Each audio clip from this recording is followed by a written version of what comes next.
이상아 녹색전환연구소 연구원님 나오셨습니다. 반갑습니다. 안녕하세요. 선생님. 예, 지난번에 나오셨을 때 인천광역시 녹색전환 12대 정책 그거 말씀해 주시면서 영흥 석탄화력발전소에 대해서도 얘기를 좀 잠깐 해봤었는데요. 네. 오늘은 거기 이어서 이야기를 나눠보려고 했는데 선생님께서 지금 연구원님께서 녹색 일자리 보고서를 작성한다는 얘기를 들어서 그거 좀 더 얘기를 해보고 이어서 인천광역시 녹색전환 12대 정책 얘기를 좀 더 해보면 어떨까 싶어요. 네. 근데 녹색 일자리 보고서 작성한다고 말씀을 듣고 나서 저는 인천시를 대상으로 하는 자료인가 그럼? 어떤 내용일까 이게 궁금했어요.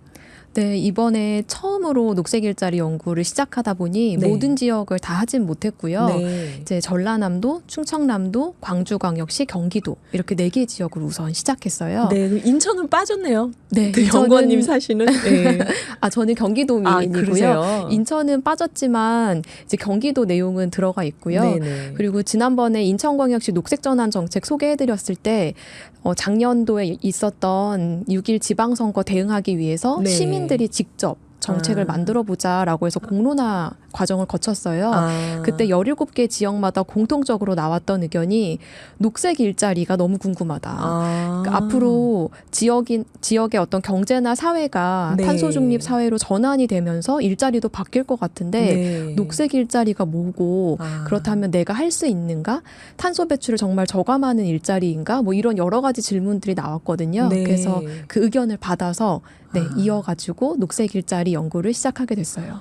이런 말씀 들어보면 일을 정말 잘하시는 것 같아요. 이 녹색전환연구소에서. 이렇게 의견이 많이 나왔던 건 또 따로 프로젝트를 만들어서 진행을 한 건데 그래서 녹색 일자리가 뭐지? 이거를 사실은 모르는 분도 청취자분들 중에 계실 것 같거든요. 저는 얘기를 들으면서 그럼 DJ는 녹색 일자리일까? 탄소를 배출하는 일자리일까 생각했는데요. 간단하게 녹색 일자리에 대해서 소개해 주시면요. 네, 보통 일 앞에 컬러가 붙은 게 있어요. 그러니까 블루 컬러, 화이트 컬러 들어보셨죠? 맞아요. 네, 근데 그 컬러가 우리가 색깔할 때 영문의 컬러가 아니고 옥기색 컬러예요. 네. 그래서 이제 블루 컬러는 이제 노동 작업이 이제 현장에서 많이 이루어지는 일들, 네. 화이트 컬러는 이제 사무실에서 하는 일들. 이걸 쉽게 이해하려면 사실은 화이트 카라, 블루 카라 이러면 바로 맞아요. 이해할 텐데. 네. 그래서 이제 녹색 일자리라는 것도 네. 그 일자리 앞에 색깔이 붙은 개념인데요. 아주 광의로 본다면은 친환경 일자리라고 볼 수 있습니다. 네. 그래서 조금 더 세부적으로 보면 환경을 보존하거나 복원하는 데 기여하는 일자리라고 네. 많은 이제 연구에서 정의를 하고 있어요. 그러니까 환경을 보존하거나 복원하는 데 기여하는 일자리.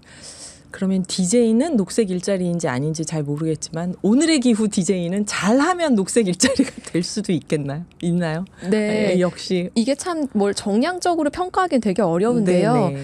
뭐 탄소 배출을 감축할 수 있는 일자리나 같은 과정에서 만들어지는 물건이라도 뭐 쓰레기를 좀 더 줄일 수 있다거나 이렇게 녹색화 될 수 있는 가능성이 열려 있다면 그것도 녹색 일자리라고 말할 수 있어요. 네, 그래서 자세히 들어보니까 아닌 것 같습니다. 아닌데 지금 저는 맞다고 생각합니다. 네, 여기 청개구리님께서 DJ가 녹색 일자리 맞다고 생각합니다. 그러셨는데 우리끼리 말씀 듣고 보니까 녹색 일자리가 굉장히 좋은 직업 같은 생각이 드는 거예요. 그러니까 생태계를 보호하고 온실가스 배출을 줄이고 폐기물을 줄이고 이것과 연결된 일자리 다 녹색 일자리라고 볼 수 있다. 환경을 보존하거나 복원하는 데 기여하는 일자리.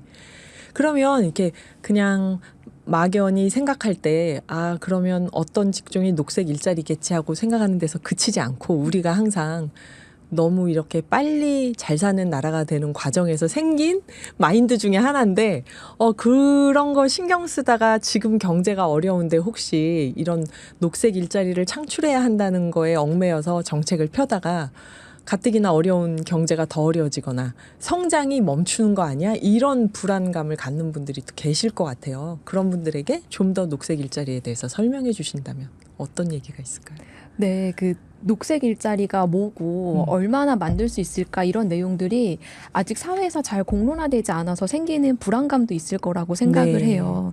그래서 지금 당장 눈에 보이는 일자리가 아니라 녹색 일자리가 미래형 일자리 아니야? 라고 생각하시는 분들도 있을 텐데요.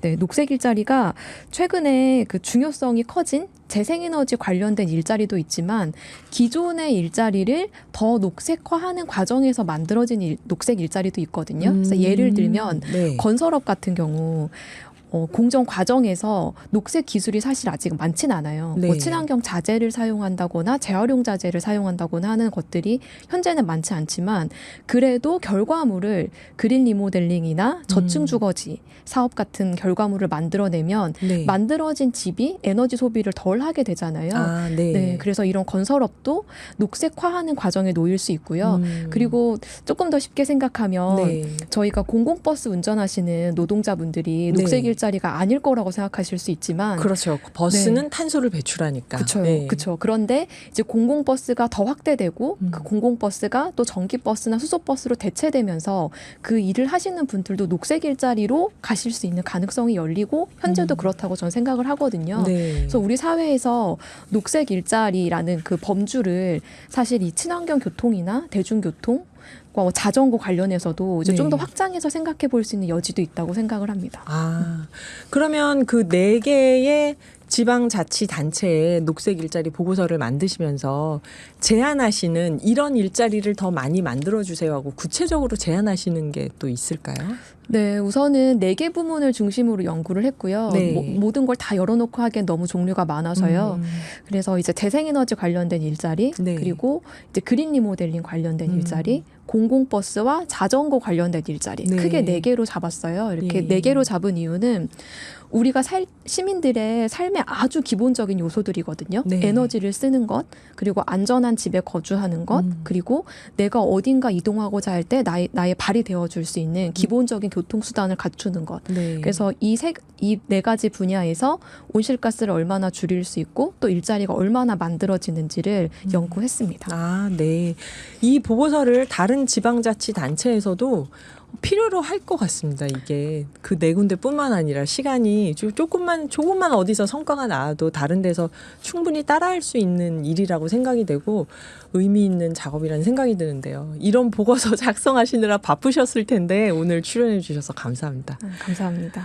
네, 그래서 지난번 인천광역시 녹색전환 12대 정책에 대해서 좀 이어서 다시 얘기해 보면요. 그때 우리가 이동수단하고 먹거리에 대해서 얘기해 보자 했는데 오늘은 먼저 먹거리에 대해서 한번 질문을 드려볼게요. 거기서 이제 로컬푸드 얘기를 하셔서 저는 조금 놀란 게 제가 인천에 살지만 인천하면 공업도시, 항만, 공항 이런 게 떠오르니까 경인공업지대 이런 거 예전에 공부했었잖아요. 로컬푸드를 인천에서 어떻게 하지? 여기 누가 어디서 농사를 짓지? 이런 생각이 먼저 들었거든요. 네. 근데 인천에서 그러면 로컬푸드를 한다고 하면 농사는 누가 얼마나 짓고 있을까? 이게 궁금했습니다. 로컬푸드 많이 사보셨어요? 로컬푸드를 그래서 저는 인천 살면서 고양시 로컬푸드, 네, 맞아요. 김포시 로컬푸드 이런 데 가서 사요. 이게 로컬푸드가 그 로컬푸드 자체라는 그 단어의 이야기를 좀 해보려고 하는데 네네네. 이제 로컬푸드는 지역에서 생산하는 농산물이에요. 네. 농식품인데 지역에서 생산한 이 농산물을 지역에서 소비하면 뭐가 좋을까 생각해 봤을 때 첫 번째로 유통 과정이 줄어들잖아요. 그렇죠. 탄소 네. 배출이 줄고. 네, 탄소 배출도 줄고 그리고 저희가 조금 더 싱싱하고 신선한 농식품을 구매할 수 있고 또 네. 섭취할 수 있고요. 네. 그럼과 동시에 지역에서 농사를 짓는 분들에게 또 공급의 판로를 열어주는 역할도 로컬푸드가 할 수 있습니다. 네. 네, 그래서 다양한 장점을 가지고 있는데요. 그러면 농업을 포기하지 않을 테고 이렇게 해서 판로가 생긴다면요. 안정적으로 생기면. 네, 그렇죠. 그래서 이제 인천은 농가도 농업 인구도 계속 감소하고 있어요. 네. 근데 이건 타 지자체도 마찬가지인데요. 네. 이제 2019년도 자료긴 한데 2015년도 대비해서 농업 인구는 한 16.5% 감소했고 농가도 13.5% 감소했다 이렇게 네. 이야기가 되고 있거든요. 그러면 이렇게 농지랑 농업 인구도 계속 감소하고 있는데 농사는 누가 지을까라고 통계를 좀 살펴보면 그렇죠. 소는 누가 키울까? 네. 이제 인천에는 60세 이상의 고령농이라고 하거든요. 그 네. 고령농이 70% 정도예요. 그러니까 10명 중에 7명은 60세 이상의 네. 고령농이 농업을 하고 있고 그리고 10명 중 3명 정도는 여성 농업인입니다. 아, 네. 또 그 고령 여성분들이 또 일을 많이 있습니다. 하시는. 네, 그렇게 볼 수 있고요.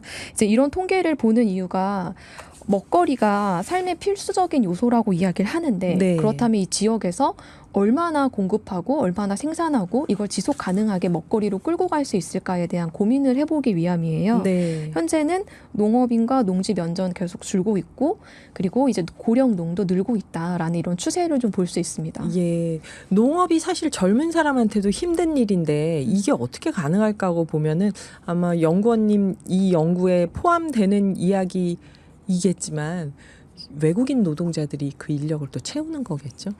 네, 그런 경우도 많다고 하죠. 제가 예. 정확한 통계 자료는 모르지만 좀 찾아봐야 하겠지만 예, 예. 네, 외국인 고령농, 외국인 노동자들도 많이 있을 걸로 생각이 됩니다. 그게 지금 농촌 현실 같은데 자 그러면 신도시와 구도심 시민들에게 이런 로컬 푸드가 인천에도 농사 짓는 분들이 이렇게 계시는구나 하고 제가 알았습니다. 그러면 이분들이 지은 농산물이 어떤 경로로 신도시나 구도심 시민들에게 전달이 될 수 있을까? 이게 실제로 실천되고 있는 사례가 인천 안에서 어디 아니면 우리나라 안에서 어디가 있을까? 이게 좀 궁금했어요. 네, 그 좋은 사례로 전라북도 완주군 사례를 소개해드렸는데요. 네. 완주군에는 중소농가, 고령농, 여성농 이런 분들을 중심으로 로컬 푸드 시장 자체를 확대하기 위한 정책들을 계속 내고 있어요. 네. 대표적인 걸로 지역 농산물 중에 30%는 로컬 푸드로 공급을 하고 이때 이제 이 로컬 푸드 공급을 하는 주체를 고령농이나 여성농이나 이런 분들을 대상으로 좀 네. 적극적으로 해보겠다라는 네. 계획이 있는데요. 좀 이런 것처럼 인천도 인천 전체의 어떤 공급되는 식자재 중에 몇 퍼센트 이상을 우리가 로컬 푸드로 한번 해보겠다라는 네. 그런 목표를 세워볼 수도 있고요. 네. 그리고 결국에는 공급도 많이 하지만 소비자가 쉽게 살 수 있어야 돼요. 그렇죠. 네. 집 근처에 인천 로컬 푸드 매장은 없어요. 저 같은 경우에. 네, 맞아요. 그 예. 인천 인구가 300만 명 정도 되는데 네. 제가 찾아본 이 한국농수산식품유통공사에서 제공하는 바로정보란 사이트가 있거든요. 네. 근데 여기에서 이제 각 지역별로 로컬 푸드가 몇 개인지를 알려주는데 인천은 4개 검색이 되더라고요. 그 큰 업데이트- 인천에 네. 4개. 업데이트 됐을 수도 있지만 네. 이 사이트에서 4개라고 보여지는데요. 네. 인천 인구가 300만이고 8개구 2개군이 있는데 맞아요. 로컬 푸드가 4개인 거예요. 로컬 그럼 매장이. 없는 네. 거죠, 거의. 예. 네, 그래서 인천 시민들이 당시 공론장에서 했던 가장 많은 이야기 중에 하나도 우선 멀어서 못 가고 그리고 있는지도 모른다라는 네. 의견이 굉장히 많았습니다. 네, 맞습니다. 여기 보니까 그런 또 자료 주신 거에서 보니까 이게 먹거리 미보장률이란 표현이 눈에 띄었어요. 저희가 이렇게 로컬 푸드를 안정적으로 공급하고 소비할 수 있게 하면서 탄소 절감을 하자 얘기를 하는데 먹거리 미보장률도 중요한 화두구나 여기서 하고 녹색 정책에서 하고 좀 봤는데 이게 그냥 얼핏 듣기에는 먹거리가 없거나 부족해서 굶고 있는 분들이 계시다는 뜻인가? 이게 그러면은 녹색 정책 안에서 어떻게 해결책을 제시할 수 있지? 우리가 얼핏 생각할 때는 로컬 푸드가 조금 비싸다고 생각하니까 다들 저렴한 수입 농산물이 많아야 저소득층 먹거리가 해결된다 이런 주장들도 있잖아요. 그래서 이 먹거리 미보장률에 대한 얘기를 좀 듣고 싶었어요. 네, 그 아까 말씀해주신 대로 먹거리 자체가 없는 것도 문제지만 네. 양질의 먹거리를 제공받지 못하는 것도 문제거든요. 양질의 먹거리. 네. 그래서 이런 먹거리 미보장률이란 단어를 식품 미보장 아니면은 먹거리 불안정 같은 단어로 좀 이제 해석해서 이해할 수도 있는데요. 먹거리 불안정. 네. 네. 이렇게 식품 미보장이나 먹거리 불안정의 대상들은 식생활에 관련된 정보를 좀 얻기 어렵거나 네. 식품을 얻어도 그 질이 좀 떨어지는 식품을 얻는 그런 대상들을 포함하고 있다고 해요. 그러니까 굽는 게 아니라 매 끼를 라면으로 먹거나 아니면은 뭐 통조림만 유통기한 막 지난 통조림만 반찬으로 넣고 먹거나 가끔 TV에서 그런 분들을 보거든요. 네. 저소득층 나올 때. 그러니까 그게 굽는다 안 굽는다가 아니라 말씀하신 대로 양질의 먹거리를 구하기 어려운 분들, 정보를 얻기 어려운 분들이요. 네. 그럼 이런 분들이 어떤 분들일까요? 주로 그럼 취약계층 분들일까요? 취약계층도 있을 수 있고요. 노인분들도 있을 수 있고요. 네네. 1인 가구도 있을 수 있습니다. 그러게요. 20대 청년들이 영양실조가 많다고 해서 왜 네. 그런가 하고 좀 놀랬었어요. 1인 가구. 그리고 이런 대상들 중에서도 네. 여성이 포함되어 있는데요. 이 연령을 명확하게 제시하고 있지는 않지만 여성의 이 먹거리 미보장률이 인천의 경우에 한 20%가 넘는다고 해요. 여자들이 더 잘 챙겨 먹을 것 같은데. 아, 그렇구나 또. 네. 이거는 그러면은 그 녹색 정책 제안을 하실 때 어떤 해결책을 갖고 이 화두를 꺼내신 걸까요? 참 이게 해결책을 이거 하나를 하면 해결이 될 거야라고 말하기는 좀 어려운데요. 네. 로컬 푸드의 공급과도 연결이 좀 될 수도 있을 것 같고요. 네. 양질의 먹거리라고 하니까요. 그리고 이제 시도별 건강 영양 통계 같은 그런 네. 조사가 있습니다. 근데 이런 조사에서 먹거리 미보장률 통계도 이제 조사를 하거든요. 네. 근데 인천광역시가 별도로 하고 있는 통계는 제가 아직 없는 것으로 알고 있어요. 없구나. 네, 그래서 이제 인천시가 그런 통계부터 꾸준하게 의지를 가지고 좀 살펴보는 것도 필요하다는 생각이 들고요. 네. 이 먹거리 취약계층에게 먹거리를 전달하는 경로를 당시 공론장이었던 시민들은 여러 가지 아이디어를 내셨는데 네. 그 중에 하나가 군구별로 공유 냉장고 만들어 보면 어떠냐라는 의견도 그거 있었어요. TV에서 한번 본 적이 있어요. 어떤 마을이 시골 마을이었는데 공유 냉장고가 있더라고요. 네. 그래서 본인이 식재료를 가지고 있지만 다 네. 먹지 못할 것 같은 것을 미리 공유 냉장고에 맞아요. 넣어놓고 유통기한이 되진 않았지만 임박한 것을 나누는 맞아요. 그런 공유 냉장고를 하자고 제안이 있는데요. 사실 이 공유 냉장고를 어떻게 관리할지는 더 이야기해야 되는 내용이기는 해요. 왜냐하면 버려지는 음식물을 넣는 경우도 네. 생길 수 있으니까요. 맞아요. 그런데 그렇다고 시도를 안 해보는 게 아니라 네. 할 수 있는 것부터 한 번씩 해보고 문제를 개선해 나가는 것도 방법일 것 같습니다. 이거는 좋은 아이디어 같은 게 정말 우리 장 보고 나면 먹을 것 같아서 샀지만 일주일 일정 보면 못 먹을 것들을 누구를 주고 싶어도 옆집 벨 누르고 뭐 이거 가지세요 하기가 참 민망하잖아요. 아, 이거는 진짜 좋은 아이디어 같네요. 그래서 먹거리 취약계층 분들이 자존심 상하지 않고 편안하게 먹거리에 대한 정보와 내용을 가질 수 있게 하는 방법. 오늘 이상한 녹색전환 연구소 연구원님 말씀 정말 고마웠습니다. 혹시 마지막으로 덧붙이고 싶은 청취자분들께 당부하고 싶은 얘기나 덧붙이고 싶은 얘기가 있으시면. 네. 뭐 녹색 전환 사회라던가 네. 아니면은 녹색 전환 정책이라고 하는 것들이 뭐 하나의 해결책을 가지고 있는 건 아니에요. 그리고 뭐 정부가 정책을 한다고 정치를 한다고 모든 게 해결되는 것도 아니기 때문에 우리 삶에서 할 수 있는 것도 하나씩 해결을 해보고 그리고 그게 어떤 그 과정에서 문제가 생겼을 때 시나 아니면 행정을 대상으로 이런 것들을 개선해달라고 요구하는 목소리도 분명 필요하다고 생각을 하거든요. 네, 그래서 위에서도 아래에서도 같이 좀 유기적으로 이런 내용들을 같이 살펴봤으면 좋겠다는 말씀을 마지막으로 드립니다. 네. 여기 보니까 청개구리님이 수원에도 많은데요 냉장고 하셨는데 이게 공유 냉장고인지 궁금하네요. 그리고 날다람쥐님이 사진 보내주셨습니다. 어느 가게 앞에 가로수 밑인데요. 가게에서 작은 빈 공간을 참 잘 활용하고 있네요. 이 또한 지구 환경에 도움이 되겠죠. 그러셨어요.